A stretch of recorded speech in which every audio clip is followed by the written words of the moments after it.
Télé 50. Médias des grands événements. Une première en Afrique. Ils témoignent et disent tous du bien de la RDC. Martin Kobler, MONUSCO. Les opérations sont menées par les FRDC, soutenues par la MONUSCO. UNFPA. Le Congo, les progrès, où vous êtes, c'est la volonté de vouloir mener l'enquête mère. L'enquête mère, c'est le recensement général de la population et de l'habitation. Oscar Melado. Nous pensons que la RDC, c'est la clé pour le développement régional et pour le développement de l'Afrique. Une fois que la RDC décolle, les pays voisins ils vont faire plus de décollage. Moustapha Ndiaye, Banque mondiale. Nous mettons un accent particulier sur les résultats. Donc, c'est les résultats. C'est les résultats qui sont visibles. D'ailleurs, c'est le thème de cette émission pour parler de chiffres. Oui. Et donc, je pourrais vous parler de résultats qui sont très tangibles à travers les projets qui sont financés par la Banque mondiale. Et bien entendu, les ministres de la République. Les tout sous l'œil de Matata Ponyo. Le chemin du développement, c'est un chemin long. Ce n'est pas un chemin de baguettes magiques. Tout ce qu'ils ont démontré ici, c'est que de 2001, lorsque le président de la République prend le pouvoir, à aujourd'hui, il y a eu d'avancées significatives. Le grand plateau. Matata Ponyo, qui fait son entrée dans cette émission.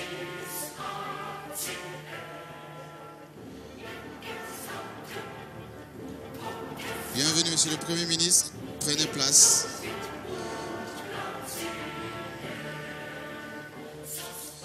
Installez-vous, Monsieur le Premier ministre. Et je dois maintenant faire l'introduction de cette émission ici à Kinshasa, capitale de la République démocratique du Congo. Dans cet amphithéâtre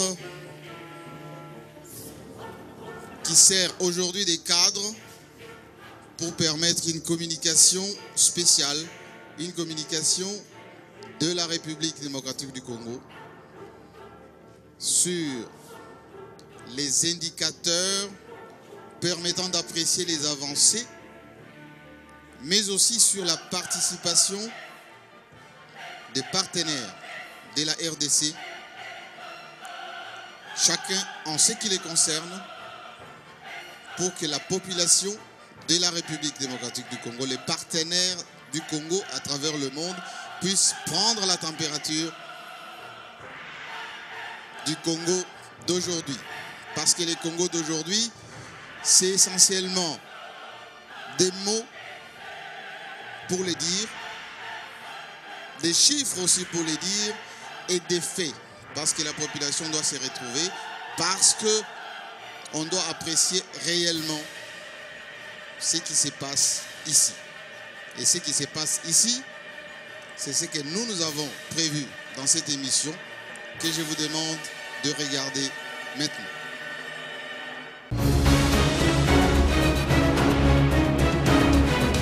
Héritier d'un pays à l'agonie, il a fallu des longues et pénibles années d'efforts à Joseph Kabila pour enfin présenter à la face du monde un pays debout. Le Congo d'aujourd'hui est plus stable sur le plan sécuritaire, économiquement plus crédible. Il peut désormais devenir un pays émergent dans seulement 13 ans, affirme le PNUD, 2 ans plus tôt que la projection de ses autorités. Mais loin de se complaire dans ses satisfecits, Matata Ponyo, actuel Premier ministre, s'emploie depuis sa nomination en 2011 à poursuivre la mise en œuvre de la vision du chef de l'État, la révolution de la modernité. Cela signifie maîtrise de l'inflation, un accroissement du PIB en passe de dépasser les 575 $, 9% de croissance, en somme, la stabilité économique. Ce tableau largement positif offre désormais au pays la possibilité d'engager plusieurs réformes. Près de 15 000 km de routes d'intérêt national, 350 ponts, plus de 1500 km de voiries urbaines, et le chemin vers l'émergence est balisé.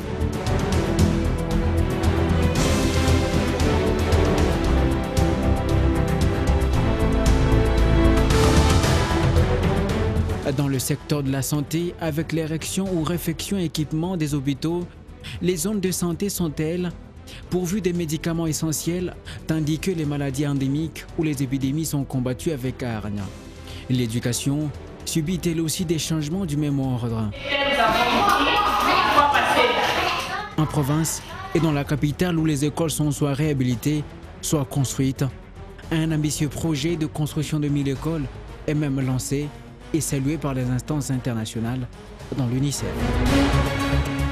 L'agriculture relancée, domaine agro-industriel de l'Ansélé à Kinshasa, village agricole au Bandundu, et plus spectaculaire, le lancement du parc agro-industriel de Bukangalonzo, toujours dans la même province.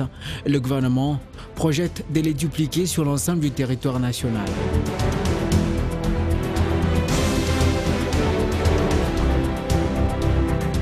L'électricité, épine dorsale de tout développement, n'est pas en reste. La centrale hydroélectrique d'Inga est en pleine réhabilitation grâce à l'appui des bailleurs de fonds en attendant le grand Inga. La centrale de Zongo, de Kakobola et Katende, dont les travaux sont en cours, devraient être de service bientôt.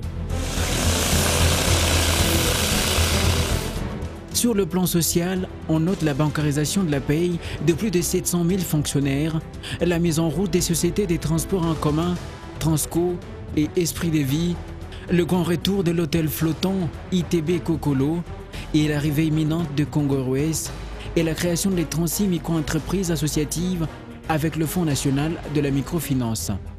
Tout cela et bien d'autres performances encore n'auraient pas été possibles sans la détermination de Joseph Kabila à pacifier, unifier et sécuriser le Congo, dont les forces de défense et sécurité font davantage preuve de professionnalisme.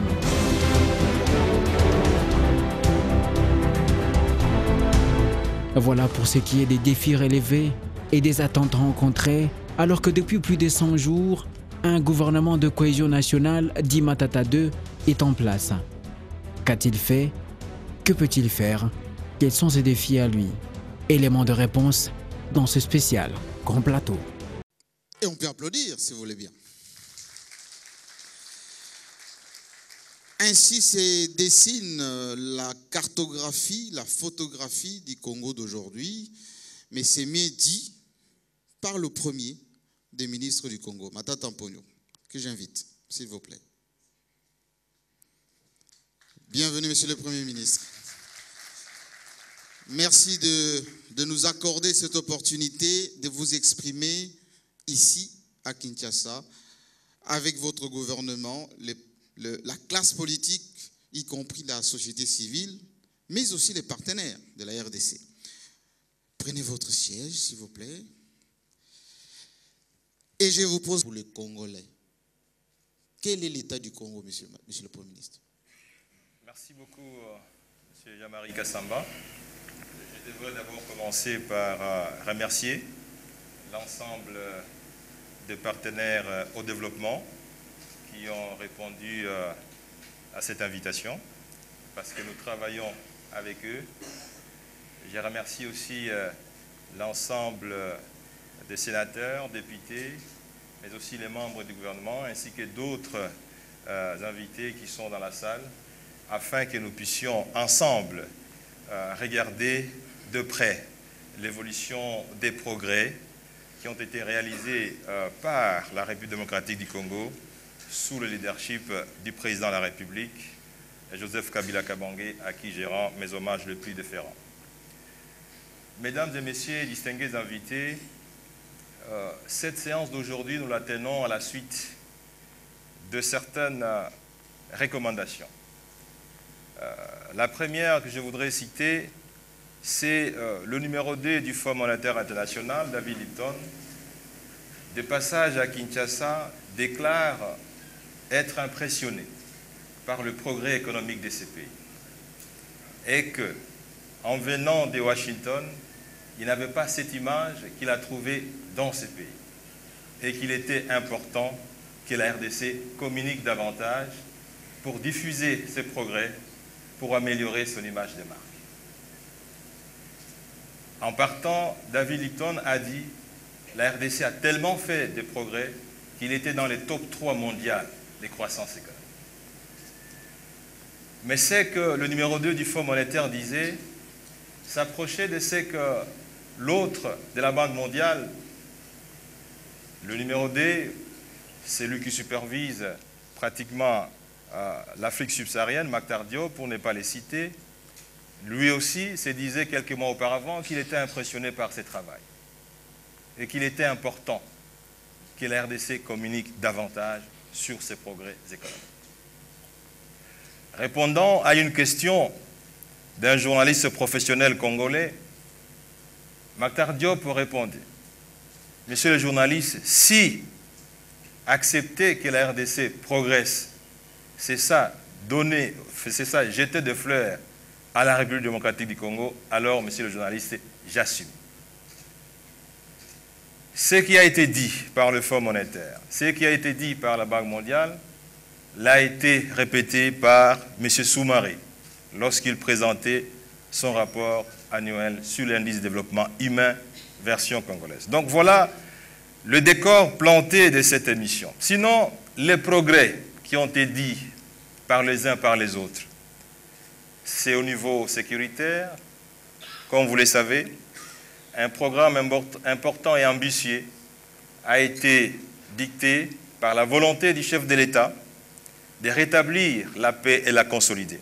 Nous avons désormais une armée qui a été réformée, qui a retrouvé ses blasons d'or et qui a fait ses preuves sur terrain.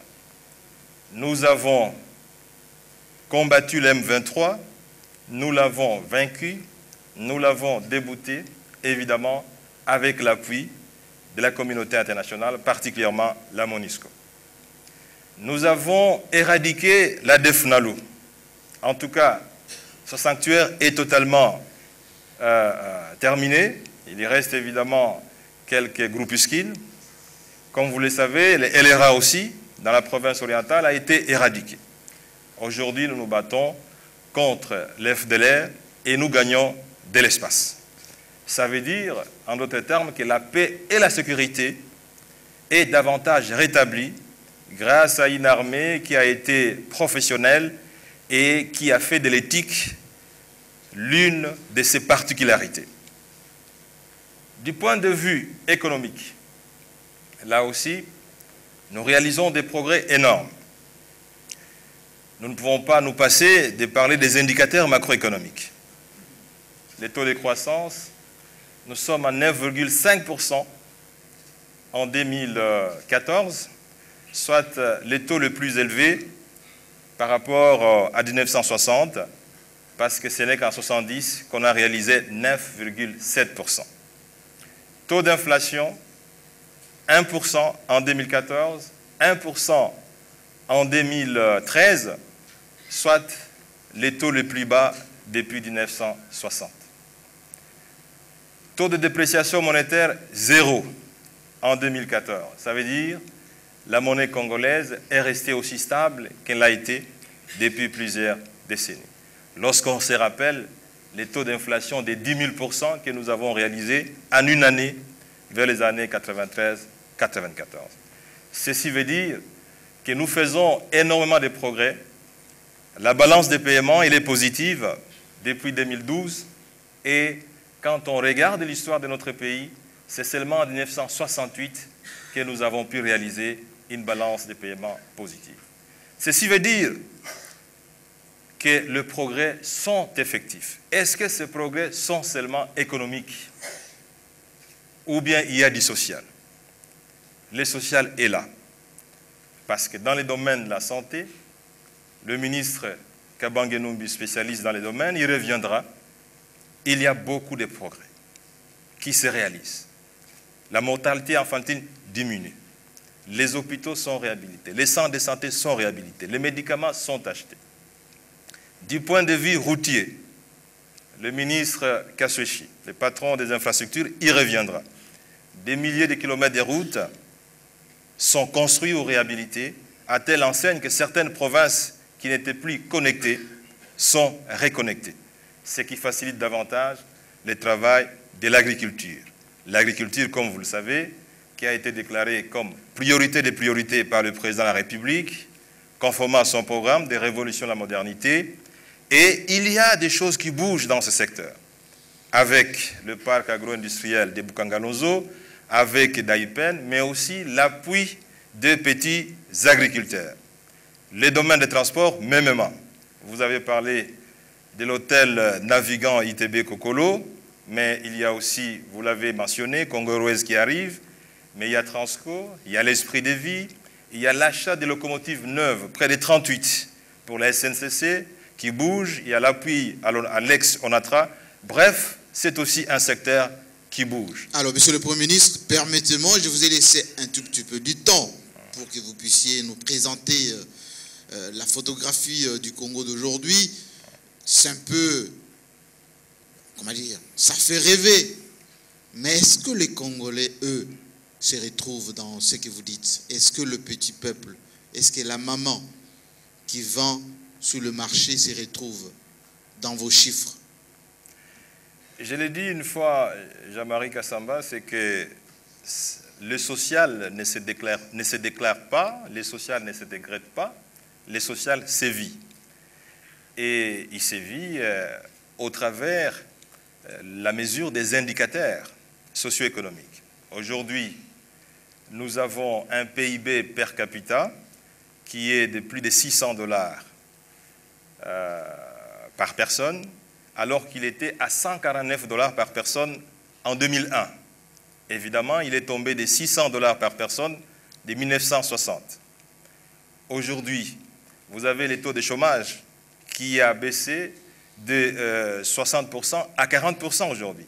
Ça veut dire que nous avons moins de chômeurs qu'il y avait quelque temps. Ça veut dire que nous avons plus de personnes qui travaillent, qui gagnent du revenu et qui améliorent leurs conditions de vie. Et si nous avons un classement de l'indice du développement humain de la RDC qui s'améliore de 13 points, ceci veut dire tout simplement que les conditions de vie de la population congolaise s'améliorent. Vous avez, pour terminer, l'indice de pauvreté de la RDC qui est passé de 80 à près de 63 en 2012. Et évidemment, il va de soi qu'il va davantage s'améliorer en 2013, en 2014, lorsqu'on regarde l'évolution des différents indicateurs que je vous ai évoqués tout à l'heure. Merci, Monsieur le Premier ministre, parce que nous sommes à la télévision et nous avons besoin de preuves, des acteurs, vous coordonnez. On va quand même faire témoigner quelques-uns. Je vous remercie. Merci. Et je vous convie à vous installer juste là. Le temps pour moi d'inviter, vous avez vu la photo juste derrière, Bukangalonzo. On en parle beaucoup ici au Congo, mais aussi à travers le monde. L'acteur, pour ne pas dire celui qui supervise ce projet, il parle en anglais, il sera traduit tout à l'heure. Monsieur d'Africom, que je vous demande d'applaudir pour qu'il puisse me rejoindre. Bienvenue, welcome. Take a seat, please. Et je vous signale que Bukangalonzo se trouve dans la province de Bandundu et que ça a été présenté tout à l'heure comme étant le projet pilote. Alors, une question beaucoup précise. J'aimerais bien que la personne qui traduit puisse le faire. Vous êtes les coordonnateurs de Bukangalonzo. On parle beaucoup de ces projets ici au Congo.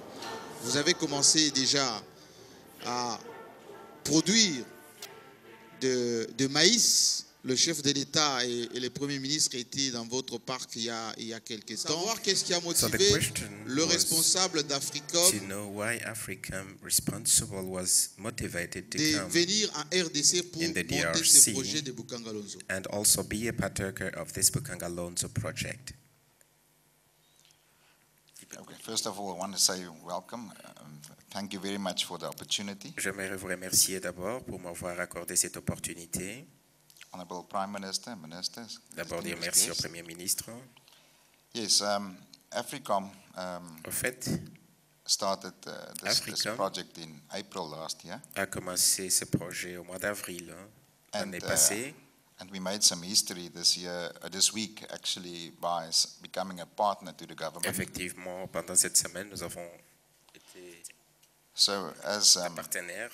investors in En this tant new project, qu'investisseurs dans ce parc, it is a priority for Africom to c'est become une priorité pour Africom not only part of the of the country's non history, seulement de devenir une partie prenante du but pays, essentially becoming a skill transfer organization also mais essentiellement une organisation qui soit là pour le transfert to de enable us technologie to do this successfully.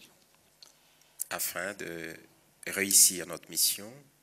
Bukangalonzo will definitely change the whole dynamic of this country. En définitive, le projet de Bukangalonzo va changer essentiellement la dynamique de ce pays. And Alors une question précise, est-ce A que precise question to you. la population du Congo va profiter de Bukangalonzo Do sur the le plan people social? of the DR Congo profit of this Bukangalonzo? sorry, say again, profit? Do the people of Bukangalonzo take profit of this Bukangalonzo project? Of course. Firstly, the government is a 70% shareholder. Naturellement, la population de la RDC va en profiter parce que le gouvernement est le partenaire clé. Secondly, I believe that for the first time in the history of the province, Deuxièmement, the taxes that already dans is l'histoire de la province, en tout cas coming avec in les from the impôts project qui seront prélevés is the grâce à ce most ever in the projet, history of that province. ça sera vraiment un montant le plus élevé dans l'histoire de cette province de Bandundu. And we're only starting. Et la dernière question, quelle est la last question. capacité de Bukangalonzo à fournir des produits, non seulement pour Kinshasa, mais pour l'ensemble du Can pays? you tell us the production Et à quelle capacity échéance? of Bukangalonzo, not only to Kinshasa but to the DRC, and can you tell us the time frame? Well, by next year, hopefully by next year this time, D'ici l'année prochaine, we à will la have même période, 1,000 hectares of vegetables, nous aurons en tout cas au moins une centaine d'hectares de légumes, which will amount to about 500 tons et of ça fera vegetables pratiquement près de 500 tonnes. that will be delivered to the market. Ça sera In délivré Kinshasa. au niveau du marché de Kinshasa. That in itself will create En soi, massive opportunities ça va- within the city of Kinshasa, Ça va créer une grande opportunité pour la ville de Kinshasa because the market is primarily a wholesale market. parce que c'est quand même un marché des gros. So retailers can come and buy from the market and resell. Alors les détaillants viendront s'approvisionner auprès de ce marché pour aller revendre en détail. Creating an economy on its own. Et ça aussi, ça sera une autre économie qui sera créée. de Merci fait. beaucoup. Thank you Merci very beaucoup. much. C'était un exemple, une illustration, allez-y, de ce qui se passe en RDC en matière d'investissement direct et surtout de projets permettant à ce gouvernement de répondre aux besoins sociaux de la population. Mais comme il a été dit tout à l'heure, un pays ne peut se développer qu'avec une sécurité, avec la paix. Et c'est lui qui est aux côtés de la RDC pour cette paix. Effectivement, c'est la communauté internationale. Et la communauté internationale est représentée par les conseils de sécurité avec la MONUSCO. Monsieur Kobler, qui est de la MONUSCO, qui j'invite à me rejoindre. Merci beaucoup. Bienvenue, Monsieur Kobler. Vous venez tout droit de New York. Ce pays, la RDC, la MONUSCO, MONUC, autrefois, est présent depuis plus de 10 ans. Nous sommes dans une période charnière, comme qui dirait, du renouvellement du mandat de la MONUSCO. Le Premier ministre vient de le dire. Il y a eu beaucoup de défis, beaucoup de groupes armés ont été défaits, y compris le M23. En ce moment, c'est l'FDLR. La MONUSCO souhaiterait le renouvellement de ce mandat. Alors, question plus directe, quel est pour vous aujourd'hui l'état de la sécurité, de la paix en RDC? Quelles sont les avancées de votre point de vue? Ce que nous faisons de la part de la MONUSCO, alors c'est de promouvoir la sécurité. Vous avez demandé l'état de la sécurité à l'Est. Oui. La sécurité, c'est la condition principale pour la promotion aussi de l'économie privée. Si vous comparez aujourd'hui avec 2013, je suis venu ici dans le pays 2013 au mois d'août, la chute des M23 a immédiatement causé alors voilà, une promotion de l'économie. Les mamans maintenant, ils peuvent librement circuler de Rutshuru à Goma. aussi de Bukavu à d'autres endroits. Maintenant aussi, on va construire une route de Shabunda à Bukavu. Alors ça vraiment a eu une conséquence, l'amélioration de la sécurité qui est palpable pour la population. Et vous parlez toujours, vous demandez la question, c'est bien pour la population? Oui, nous avons ici un partenariat avec le gouvernement, mais aussi nous avons un partenariat avec le peuple congolais. Alors, je repose cette question parce que c'est très important pour les Congolais qui vous suivent. Vous venez des Nations Unies, enfin de New York, du Conseil de sécurité.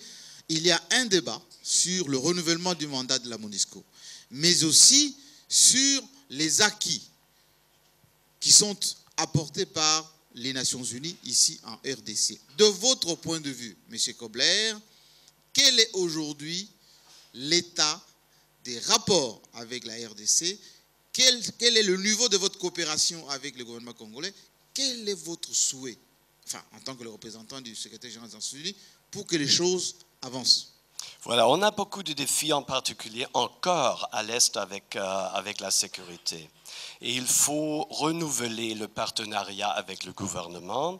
Vous avez parlé du renouvellement du mandat du Conseil de sécurité. Je viens justement de New York pour des discussions avec les membres du Conseil de sécurité. Et alors, ce n'est pas un secret que maintenant, alors, les relations entre la MONUSCO et le gouvernement sont un peu tendues. Et il faut vraiment reprendre ce dialogue structuré avec le gouvernement. C'est ce que je fais dès aujourd'hui avec le ministre Tshibanda, après cette émission ici, de vraiment renouveler notre partenariat. La MONUSCO-MONUC est ici maintenant très très longtemps, 15 ans. Et je comprends le gouvernement. Et je comprends aussi le Conseil de sécurité de dire c'est maintenant aussi le temps aussi de lancer une stratégie de départ, une exit strategy. On ne peut pas rester ici pour toujours, on ne peut pas pérenniser ici. Mais ce qui est très important, de ne pas quitter le pays trop vite, parce que la sécurité, on a des défis, sécurité à l'Est, le problème des ADF n'est pas encore résolu. Maintenant, on est bloqué pour des raisons des droits de l'homme dans notre coopération avec les FARDC qui luttent très, très fortement contre les FDLR, mais on veut reprendre la coopération avec les FARDC pour combattre les FDLR. Et c'est très important pour créer la sécurité et les conditions pour le développement à l'Est. Dernière question, est-ce que la MONUSCO et les Nations Unies ont la ferme volonté d'en finir avec les FDLR, ou bien c'est un prétexte de votre présence ici pour que ça continue? Alors, le combat contre les groupes armés, ça fait une partie de notre mandat. Mais les bons offices, la bonne gouvernance, la coopération avec le gouvernement, la coopération électorale aussi avec la CENI, aussi la coopération avec les FARDC ici sur un niveau stratégique. Nous avons la volonté, la ferme volonté de combattre les FDLR, mais les droits de l'homme, le respect des droits de l'homme, la lutte contre la corruption, et la bonne gouvernance ici, dans tout le pays, c'est aussi une précondition. Alors, une partie de notre mandat, c'est le combat contre les groupes armés. L'autre partie du mandat, c'est de vous assister, d'assister le gouvernement et le peuple congolais, de faire les élections paisibles, afin de n'avoir pas des manifestations comme c'était le cas au mois de janvier. C'est aussi pas tellement bien pour les investissements privés, mais aussi de respecter les droits de l'homme. C'est très important. Je suis très, très confiant parce que je sais du président lui-même qu'il a aussi l'intention alors de respecter les droits de l'homme. Et je crois nous allons avoir un accord avec le gouvernement de respecter le droit de l'homme et de continuer notre coopération parce que le peuple à l'Est en particulier, c'est le peuple qui compte. Ils veulent avoir que la MONUSCO combatte avec les FARDC. Nous avons des moyens, une valeur ajoutée technique, du renseignement, les hélicoptères attaques, mais aussi les FARDC, les opérations sont menées par les FRDC, soutenues par la MONUSCO. Ils ont aussi les soldats, ils connaissent la langue, ils connaissent la région. Alors, les FRDC ont leur valeur ajoutée, nous avons notre valeur ajoutée, il faut combiner, il faut reprendre la coopération. On va m'en vouloir si je ne vous pose pas cette question. Que dites-vous de l'impression que la population congolaise a de la MONUSCO, qu'elle n'a pas la volonté d'en finir avec les forces armées, enfin les forces négatives surtout, qu'elle ne fait pas la pression sur les Rwandais et les autres signataires de l'accord cadre d'Addis Abeba, comme vous le faites ici en RDC, et que finalement, les fonctionnaires des Nations Unies, représentés ici par la MONUSCO, ne sont là que pour, allez, on vous a dit du tourisme, que le travail concret pour en finir avec la crise, l'instabilité, pour permettre au Congo de se développer. Oui, je comprends ces arguments et c'était aussi un argument, Monsieur le Premier ministre, que je suis venu ici il y a 2 ans. Le Premier ministre m'a dit, alors vous devez vraiment faire un better job, alors vous devez travailler mieux parce que vous faites du tourisme ici dans le pays. Hein. On y a travaillé et je crois l'image de la MONUSCO maintenant aussi au sein de la population à l'Est, ça a changé. On fait une tâche de protection civile beaucoup plus active, beaucoup plus souple. On combat et on l'a démontré avec la chute des M23 où on a assisté les FRDC, la brigade d'intervention qui vit, qui mange, qui combattent ensemble. Maintenant où nous parlons dans le combat contre les ADF, c'est la brigade d'intervention, les Tanzaniens, qui sont avec vos soldats des FRDC dans la brousse, dans la forêt vierge pour combattre les terroristes de l'ADF. Alors ça marche très bien. Je crois aussi l'image a changé. On n'est pas ici pour faire des vacances, on est ici pour combattre conjointement avec vous, sous votre leadership, sous le leadership des FRDC, les groupes armés, pour créer les conditions sur lesquelles c'est possible de se retirer au final et de promouvoir la prospérité, la stabilité et la paix. Merci beaucoup, M. Kobler, et j'espère que la MONUSCO va réduire sa présence pour permettre à la RDC d'être souveraine et surtout de continuer sa marche vers l'émergence. Maintenant, c'est le Fonds monétaire international, parce que le ministre sectoriel va me rejoindre tout à l'heure. Quand on parle du Fonds monétaire international, bienvenue, monsieur du Fonds monétaire, installez-vous. Merci de l'applaudir. Le Fonds monétaire international, c'est l'un des partenaires de notre pays, mais à qui on reproche beaucoup de choses. Divorce, vous n'êtes pas à nos côtés, vous reprochez beaucoup de choses à la RDC, mais on a écouté le numéro 2 du Fonds monétaire qui était de passage à Kinshasa, qui a quand même félicité les avancées de la RDC aujourd'hui. Quelles sont pour vous les avancées, les indicateurs qui sont au vert, que vous pouvez féliciter sur la RDC? Oui, d'abord, merci beaucoup à Monsieur le Premier ministre pour cette initiative. Et je constate et je donne évidence ce que le directeur adjoint a dit. Il est très bien impressionné pour ce qu'il a trouvé, particulièrement parce qu'il est venu de ce pays, que la tendance est la baisse de croissance et la hausse de l'inflation. Et c'est là, régionalement, ça c'est la situation. Et quand il est venu ici, il a passé et il a regardé que la croissance est à la hausse et l'inflation à la baisse, ça l'a beaucoup impressionné. Non, pour nous, la RDC, c'est un pays stratégique. Parce que nous pensons que la RDC, c'est la clé pour le développement régional et pour le développement de l'Afrique. Une fois que la RDC décolle, les pays voisins, ils vont faire plus de décollage, donc la RDC a une grande importance stratégique et la responsabilité, ce n'est pas seulement avec vous-même, mais avec tous les continents. La clé de les continents, ça c'est la RDC. Non, merci.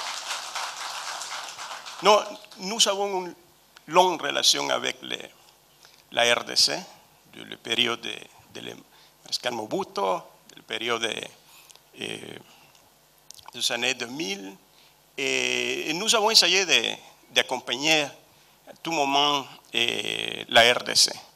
Nous avons regardé que votre histoire aussi, c'est une histoire complexe.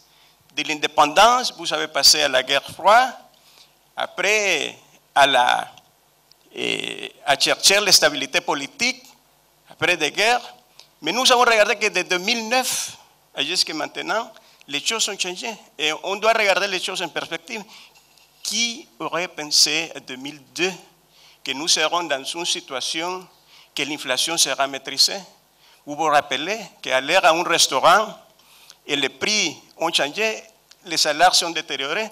Donc nous avons regardé ces soucis, ces réussis de la maîtrisation de l'inflation et de faire les fondations. Et ça, c'est très important, parce que nous devons comprendre quel est le moment que la RDC est maintenant. La RDC a construit la fondation. Il faut faire les autres choses. Il n'y a pas le temps pour la complaisance. Maintenant, nous devons passer de la période de la stabilisation macroéconomique à la période de développement. Et c'est ça qui va toucher la pauvreté. C'est quand l'investissement en infrastructure se font, c'est quand l'investissement en éducation et le secteur social se font, et c'est quand le secteur privé, comme M. Kobler a dit, qu'il y a d'espace pour travailler, c'est ça qui touche la pauvreté. Alors, une question, monsieur, du Fonds monétaire international. Merci pour le gouvernement. Moi, je ne suis pas du gouvernement. Des félicitations que vous leur adressez. Mais pourquoi les fonds monétaires ne participent pas à cette croissance, à cette stabilité de la monnaie, à ces cadres macroéconomiques? Pourquoi seulement la Banque mondiale? On en parlera tout à l'heure avec les gens de la Banque mondiale. Pourquoi vous êtes partis? Est-ce que vous revenez bientôt pour accompagner ce plan de développement et de la croissance? Non, nous sommes, tout le temps, nous étions ici. Nous avons un programme d'assistance technique très engagé. Nous travaillons avec le gouverneur de la Banque centrale, monsieur le ministre des Finances, pour l'assistance technique et pour continuer. Mais le programme était supprimé, enfin, depuis 2 ans maintenant. Non, mais le programme, c'est seulement une dimension de la relation avec la RDC. Oui. Et bien sûr, au niveau des programmes, nous sommes prêts à nous engager et nous sommes prêts à appuyer la RDC sur ça. Et donc, notre relation est, je dirais, très positive. Et nous avons une représentation ici. Et nous continuons à engager à différentes discussions. Non, nous jamais nous sommes partis. Dernière question, les ministres doivent maintenant s'exprimer. Qu'est-ce qui est à la base, d'après vous, qui n'êtes pas congolais, de ces avancées, de ces indicateurs qui sont ouverts pour vous? Qu'est-ce qui est à la base? Excusez-moi, je dirais que je ne suis pas congolais de naissance, mais je me trouve que je suis très congolais. Et je visite toute la province, je visite presque toute la province, je pars à les universités, et j'ai cette sensation, parce que aussi, la RDC, ce n'est pas Kinshasa, la RDC, c'est l'intérieur du pays aussi. L'intérieur du